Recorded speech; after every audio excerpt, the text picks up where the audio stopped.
Magandang araw po at para po sa ating mga kaibigang Adventista na nanonood po sa ating live broadcast, Happy Sabbath po.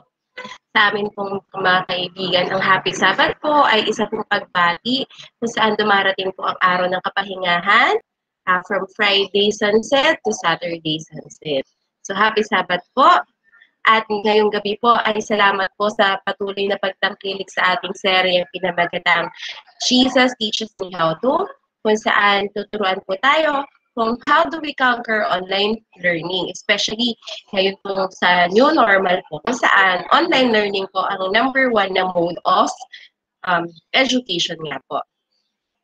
So para po sa ating pag-discuss ngayong gabi, let me present my screen po.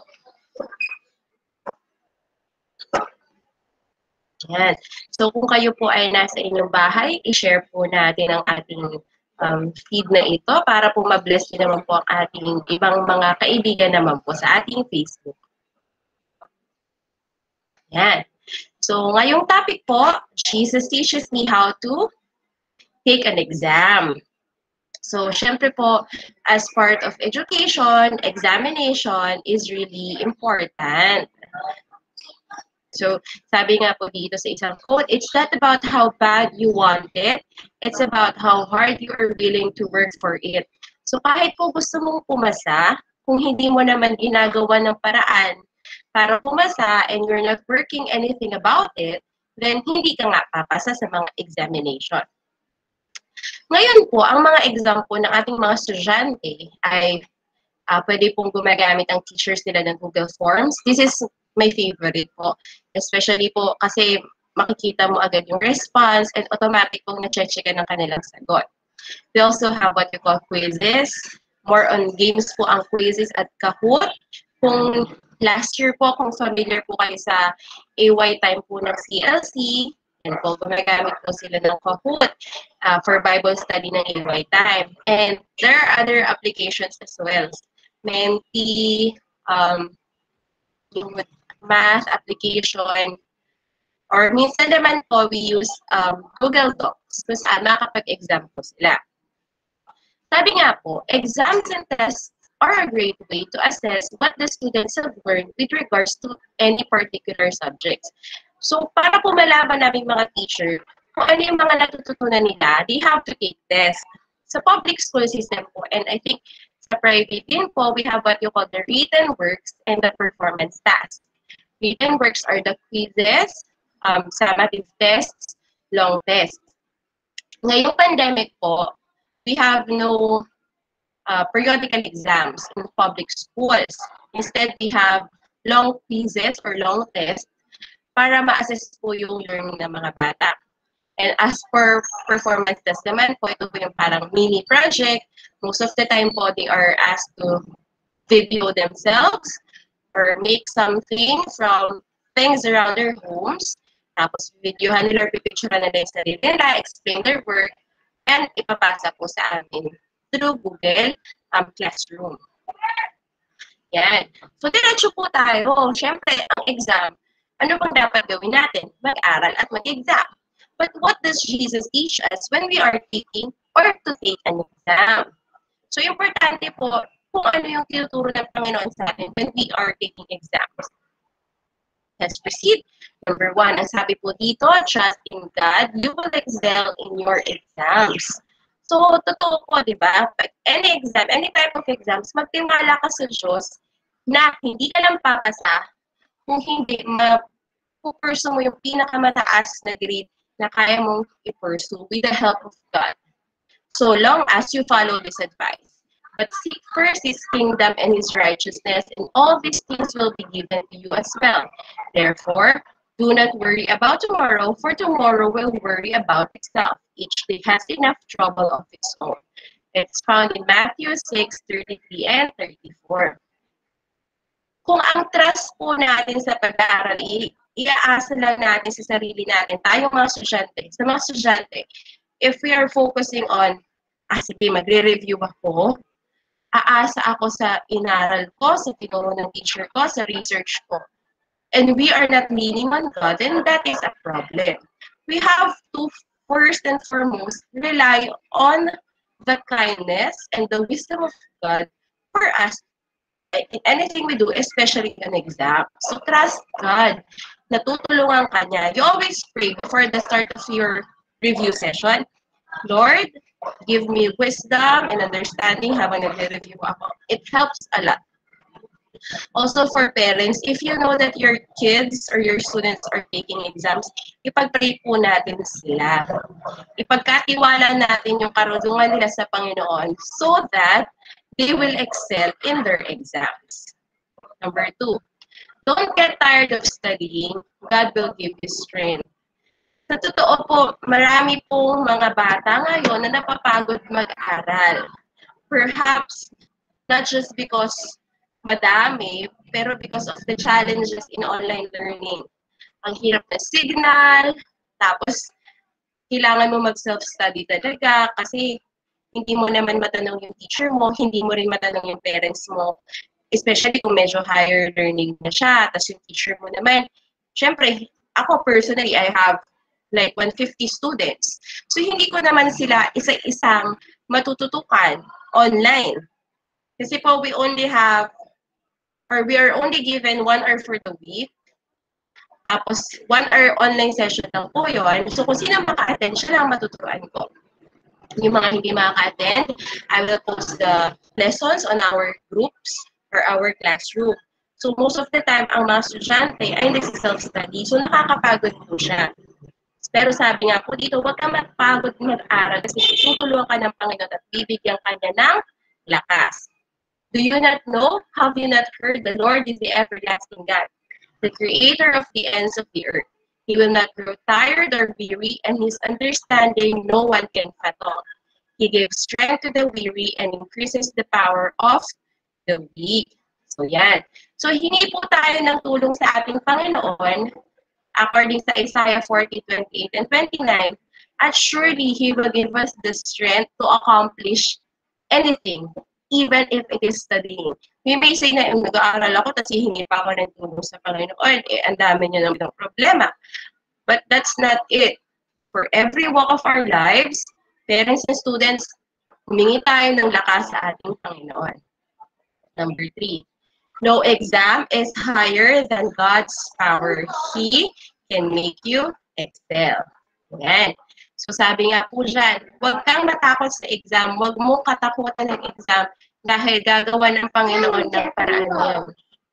Ayan. So sabi nga po dito, is anything too hard for the Lord? Nothing is too hard for the Lord. Genesis 18:14. So wag po tayong matakot sa exams, especially po if you have college students, yung mga senior high school, mga graduating most of the time. Wag tayong matakot, exam lang yan, mas malaki ang Panginoon mo dyan. Number 4, if God stands with you during your exams, the devil will hide in shame.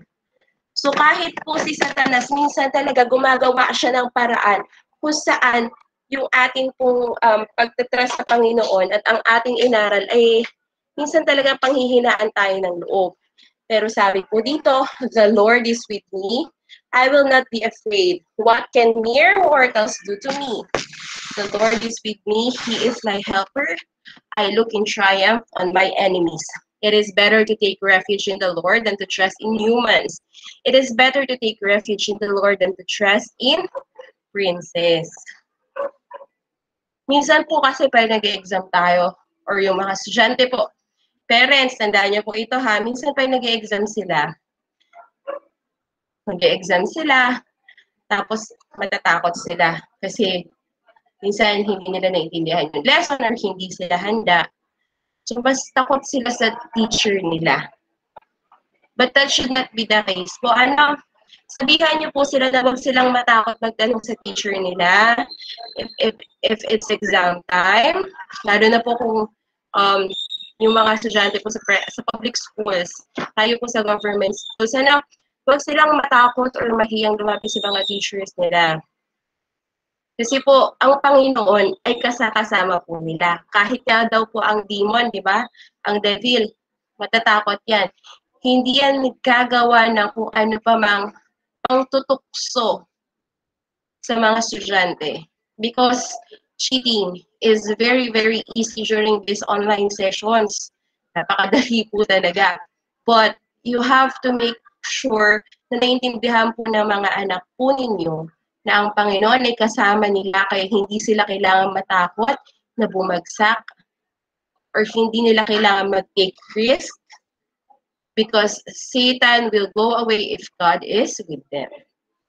Number 5, do not be afraid, pray, and study. Marami po natatakot sa test. Kahit po sa tipong may recitation sila. Not just test, not just written test. May recitation, may participation, or presentation sa klase.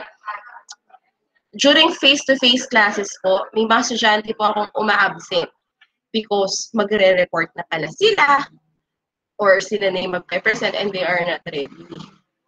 So parents, I advise you po kahit na po malalaki na yung mga anak ninyo, gabayan po ninyo. Lagi nyo po kukumustahin, anak, anong gagawin nyo bukas? Kahit po online tayo ngayon, huwag po kayong magtiwala basta-basta na talagang gumagawa sila. Kasi minsan, ang nangyayari po ganito, no? Hindi sila makaka-attend ng session. So, sasabihin nila, natatakot na silang umattend kasi naka-absent na sila. Then, matatakot na silang magtanong kung anong gagawin sa teacher nila kasi hindi sila umattend. And dahil hindi na sila nakagawa, ayaw na nilang mag-makeup or tanungin si teacher kung ano yung makeup class or makeup test, makeup assignment kasi in the first place, hindi sila naka-attend. So, wag po ganon. Teach them to find the courage in talking with other people, especially sa teachers po nila. Turuan natin sila, huwag kang matakot, manalangin ka at mag-aral. Hindi po porket hindi siya nakapasok ng isang linggo, ikatapusan na po ng mundo. I have very many students like that, nakakalungkot. They feel that, ma'am, absent na kasi ako ng 2 weeks, 3 weeks, kaya parang ayoko nang mag-aral.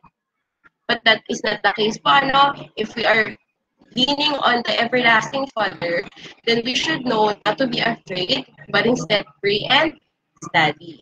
Sabi nga po sa Romans 8:31, what then shall we say in response to these things? If God is for us, who can be against us? Napakaganda po.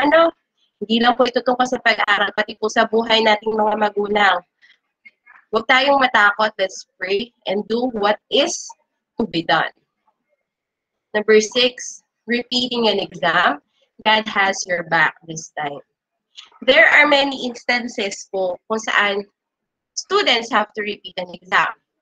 Number 1, nagkamali sila ng turn-in, na-turn-in agad nila nang hindi nila natatapos. Number 2 is that it's time pressured. So, hindi nila natapos yung buong exam. So, nakulangan sila ng oras. Number 3, sadyang hindi sila nakapag-review for any reasons. Family matters, or personal matters, or hindi sila nakapag-aral, kaya bumagsak sila. Pero sabi nga po dito, wag silang panghinaan ng loob. God has your back this time. Kung nung una, bumagsak ka, sabi mo, hindi kasi ako nakapag-pray, or kinulang ka, tandaan mo na hindi pa late. It's not too late to ask God for help. Ulit po it's never too late to ask God for help. Parents, kapag ang estudyante po natin ay bumagsak, well, di ba po, usually mapapagalitan natin, pero wag nating i-demoralize. May pagkakaiba po yung demoralize po sila, mapapagalitan natin sila, versus sa papagalitan natin sila, tapos ini-encourage natin sila. Huwag natin sabihin, ang hina-hina mo kasing umintindi, hindi ka kasi nag-aaral. But instead, ano nangyari? Ano dapat natin gawin para pumasa ka sa next time? Mag-aral tayo. It's always us. Huwag po natin isisi sa bata lang. It should be a cooperation between you and the students. And of course, with the help of the Lord. Sabi nga po dito sa Philippians 3:13 and 14, Brothers and sisters, I do not consider myself yet to have taken hold of it. But one thing I do, forgetting what is behind and straining toward what is ahead, I press on toward the goal to win the prize for which God has called me heavenward in Christ Jesus. Amen. No, para pong sa pag-exam po natin, yung sinabi po dito ni Paul, hindi po kailangang magpatali po tayo sa nakaraan. Hindi po kailangan mag-struggle po tayo na, bumagsak na ako, tapos mapanghihinaan na po ng loob ang mga estudyante na hindi na nila makakayanan yung next part. But instead, move forward po. I have students po, first grading 75, second grading 75, pero po ang third grading, nasa line of 9, 98. That's the maximum grade. Why? Because viewership, talagang nagpursige po. Nagpursige, pumasok, gumawa, kumpleto ang gawa, at matataas ang grade.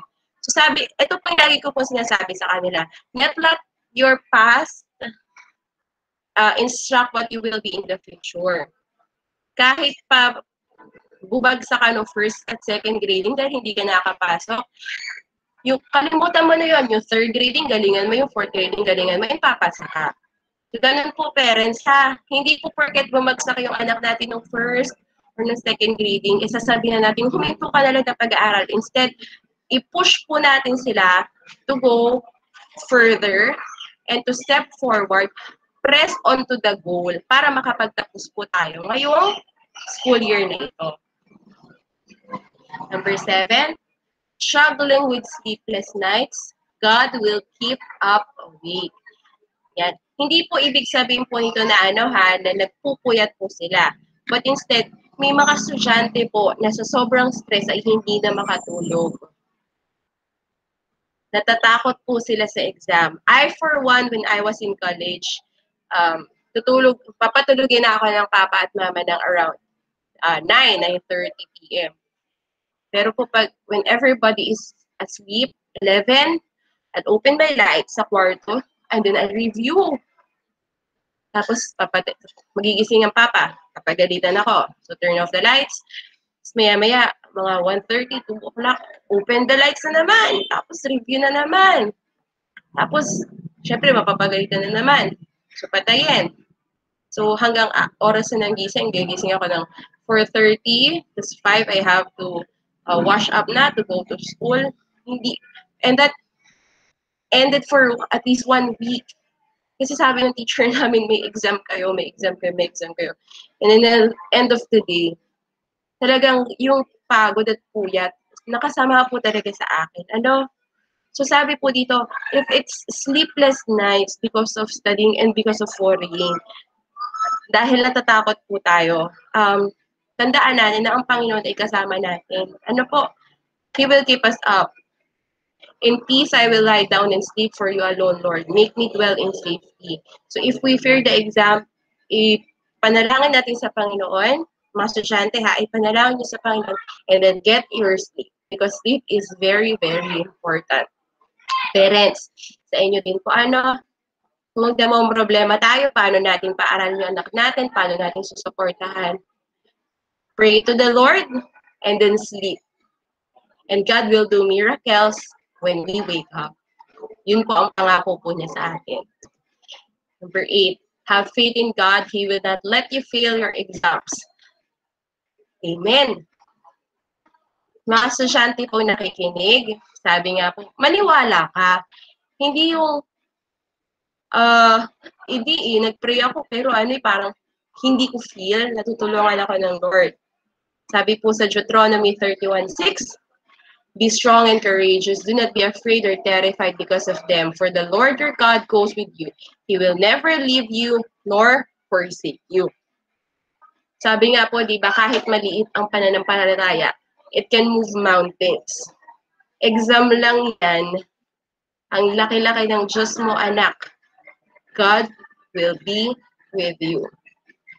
Parents, kayo din po hindi kayo hahayaan ng Panginoon na malaglag for whatever struggle you have in life, but God will be with you. Have faith. Number 9, Do not believe in your intelligence. Let God lead. I know that many of our students sa church ay matatalino. Alam ko po na ang mga anak natin ay may kanya-kanyang talino. But let us not just rely on our intelligences. Kasi po maganda po yung combo na matalino ka na, tapos umaasa ka pa sa Panginoon. That is the best of all there is in studying. Don't rely just on your intelligence. Rely in the intelligence of the Lord. Parents, ganun din po. Kahit matalino po yung anak ninyo, huwag nyo po silang hayaan na matalino lang sa sarili nilang kakayanan. Pero turuan po natin sila na matakot sa Diyos, na humingi po palagi ng tulong sa Diyos. Kasi booster po yan eh. Kung sa laro nga po yan, ito na siya. Pero when God is with him or her, magle-level up pa po siya. Pinapaalala nga po sa atin ng Proverbs 3:5 and 6, trust in the Lord with all your heart and lean not on your own understanding. In all your ways, submit to Him, and He will make your path straight. And number 10 po, in the end, God's blessings await. So after po ng exam, tandaan po natin na for whatever result there is, it is God's blessings. Meron po tayo at merong matututunang lesson kung ano pa man yung maging resulta ng ating exam. So students, kung ano pa man ang resulta nun, God is teaching you something. Hindi mo man maintindihan ngayon, but one day, you will. Sabi nga po sa 1 Peter 5:6-7, humble yourselves, therefore, under God's mighty hand, that He may lift you up in due time. Cast all your anxieties on Him because He cares for you. Let us not boast, but instead humble ourselves. Hayaan natin ang Panginoon ang magtaas sa atin. Huwag nating itaas yung sarili natin. Ano po? Hindi yung, feeling ko, pasado ako. Tapos yung pala, pasado ka nga, pero hindi mo nakuha yung gusto mong i-achieve na perfect score. So, wag po tayo magmayabang. Instead, let us put everything in the hands of the Lord. Magtiwala lang tayo kasi minsan yung ina-expect natin, ibibigay pa ni Lord yung mas mataas dun sa ating expectation. So, kung nalulumbay man kayo sa mga projects na yan, sa mga deadlines na yan, put it with God. Pero syempre, hindi lang naman, God, bahala ka na. Lord, bahala ka na. Dapat po, pigawa din tayo. We ask for strength, we ask for wisdom. Anong gagawin po natin sa strength at wisdom? Gagamitin natin, i-apply natin sa ating pag-aaral. Yan. So, a quick reminder to all the students, never try to cheat. It is very easy to fall to the temptation to open your notes or search for the answers. Napakadali pong mag-cheat ngayon. If you have your gadget, 2 gadgets, kunyari po, nanghiram ka ng tablet sa school, tapos may cellphone ka, ang dali pong i-google ng sagot. Likewise, kung may laptop ka, may isa ka pang browser dito, kaya mong i-check yung notes mo, yung mga na-screenshot mo, or yung itanong mo kay Google, napakadali po. Do we have, as teachers po, do we have po ba na ability to check if the students are cheating? Yes, in a way po. In my assignments, I always make sure that they pass differently. They have to use their names. So, nagpa-drawing po ako, and then use the letter of your names. And may nagpapasa na kopyang kinopya nila. Ginawa naman po nila, pero kinopya nila yung trabaho ng classmate nila. And I call upon them, anak, parang pareho kayo ng sagot ni ganito. So, umaamin naman, kinopya ko po kasi hindi ko po alam yung gagawin. So, I instruct them. Nakakapagod po. Tedious. Kung kalahati yung nangopya, kalahati yung tuturuan mo kung paano gagawin. But as much as possible, I try to help them. Kasi I don't like cheating. Minsan po, pinapasa yung sagot, screenshot, tapos ipapasa kasi thinking na hindi nag-check si teacher. But for one, I really check whatever my students pass. So kung ano ipapasa, check ako po talaga. So, students, never try to cheat. Parents, pakibantayan din po ang mga estudyante po ninyo. Ano po? Kasi po sabi nga po, it's better to repeat than to cheat. Sana po maintindihan po natin, no, mga magulang. Huwag po nating hayaang masanay ang mga estudyante natin na pag nag-exam, nag-assignment, ay nandadaya. Kasi po, may isang mas natutuwa tuwing nandadaya sila, which is the devil or Satan. Siya yung mas natutuwa and not other people. Hindi man matuklasan ng teacher na nandaya sila, but someone knows and he is happy about it. Sabi nga po dito, every day we are taking an examination. Hindi lang po estudyante nag-exam. Pero tayo pong mga adult, tayong mga Christian, tayo pong mga anak ng Diyos, we are always taking an examination. And that examination is called temptation. Tama po? So, sa inaraw-araw po, we are tempted to sin against God.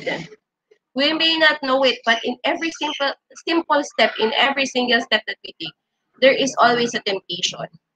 When you wake up in the morning, what's the first thing you do? Do you pray or do you open your Facebook account? Before sleeping, do you pray or do you open your cell phone, read some chismis? And before you sleep. Ano pa po? When we are hungry, tama pa po ba yung kinakain natin? If we are struggling, lalo na po ngayon, it may be sa job, dinadaya po ba natin yung oras po natin, especially if we are working at home? Ako po, naka-work from home po kami. Our time is from 7 to 1:45. So we are expected to report from 7 to 1:45. But not all those hours are na nakasit down po ako in front of my laptop. So, paano? Ibig sabihin ba dinadaya ko na ang Panginoon? Am I tempted? Yes, sometimes I'm tempted. But I make sure na mauubos ko yung oras ko. Kasi po, minsan, hanggang gabi, hanggang 5 p.m., I'm in a meeting or kahit po, actually 8 p.m., 9 p.m., nagmi-meeting pa rin po kami. It's still work-related. So I don't feel like I'm cheating my time. Pero kayo po sa bahay, if you're working at home, wag po nating hayaan na makita tayo ng mga anak natin that we are cheating, whether in time, in money, or in our service to the Lord. Ano po? Kasi po, the temptation is there, sin is there, and Satan will be very happy kapag tayo ay nag-fall sa ating examination in life. So, sabi nga po, in schools, you can pass the test if you study every day. Yun naman po ang secret eh. Kahit hindi ka po mag-review ng bonggang-bongga, mag-cram, pero kung araw-araw naman, inuunti-unti mo yung pag-aaral, makakapasa ka. Dahil maaalala mo, yung na-build up mong knowledge. Sa life po, ganun din po. Hindi po pwedeng bigla na lang sa dulo, pag andun na yung temptation, andun na yung test po sa atin, magkakaroon ka ng passing color, with flying colors na yun agad. It should be an everyday walk with the Lord. So, kailangan po sinasanay po natin ang ating mga sarili to grow in Christ, to study His Word, to study the Bible, to listen to His Word. Dahil po sa Facebook po, every day, every hour, meron ka pong makikita ang mga Bible lessons from different groups. And it helps a lot. Like last Saturday po, I attended another church. It's very fun. Makarinig ng ibang church, hindi lang sa church po natin. So, masarap makapakinig. International man yan, or local, or sa ibang part pa ng ating bansa. In everything we do, in every walks of our life, let us put our trust in the Lord to help us so that when that big test comes, we know and we are certain that we are ready because we know that God is there with us. Kaya po ngayong gabi po, ang prayer po natin ay ganito. Dear Jesus, help me in my examinations that I will remember what I studied. And in the walks of my daily life, help me overcome sin and temptation. And this is our prayer for tonight. In Jesus' name we pray. Amen. Magandang gabi po at happy Sabbath muli sa ating lahat.